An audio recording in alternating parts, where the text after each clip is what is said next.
Hello friends, টিনসের star অফিসিয়ালে তোমাদেরকে অনেক স্বাগত। তোমাদের সুস্থ কামনা করে একটা নিউ ব্লগ শুরু করছি।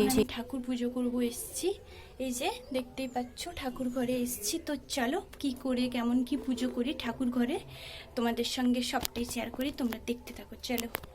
তো তারপর দেখো ঠাকুরের যে বাসনগুলো থাকে সেগুলো কিন্তু ধুয়ে নেওয়ার পালা আর কি, কারণ পয়লা বৈশাখ বলে কথা, সেদিন নতুন কিছু ধুয়ে ঠাকুরের কাছে দেওয়া হয় আর কি। তো যেগুলো ছিল সেইগুলোই দেওয়া হচ্ছিল, আমাদের কোনো নতুন কেনা বাসন ওইগুলো দেওয়া হয়নি। যেগুলো ছিল সেগুলো ধুয়ে নতুন করে ধুয়ে ভালোভাবে পরিষ্কার করে দেওয়া হচ্ছিল। তো সেগুলো আমি অনেকক্ষণ আমার একটু ধুয়ে ভালো পরিষ্কার করতে সময় লেগে যায় আর কি।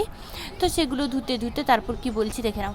তো তারপর এক এক করে বাসনগুলো ধুয়ে ঠাকুরের কাছে রেখে দিলাম। তারপর কিন্তু আমি উনুনটা যে লম্ফের মধ্যে ধরানো ছিল, তারপর কিন্তু আমি তো ওর মধ্যে নারকেলের ছোবড়াগুলো দিয়ে আমি কিন্তু ধনা আরও দিয়ে লম্ফ দিয়ে আমি কিন্তু ধরিয়ে নিলাম উনুনটা। তারপর ঠাকুর ঘরে কিন্তু এগুলো দেওয়া উচিত সব প্রত্যেক দিন কিন্তু।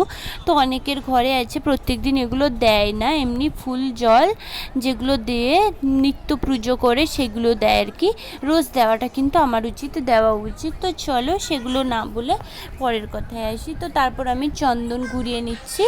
তো শিব ঠাকুরের মাথায় তো আর সিঁদুর পড়বে না, তো তার জন্য চন্দন ঘুরিয়ে নিচ্ছি।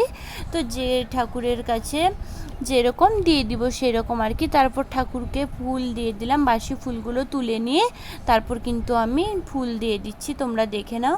আর কালী ঠাকুরের কাছে লাল ফুল দেওয়ার মতো কিন্তু লাল ফুল আমাদের ঘরে অতটা পরিমাণ হয় না, তো যতটা ছিল একটা না দুটো দিয়ে দিয়েছি। দে সবাইকে,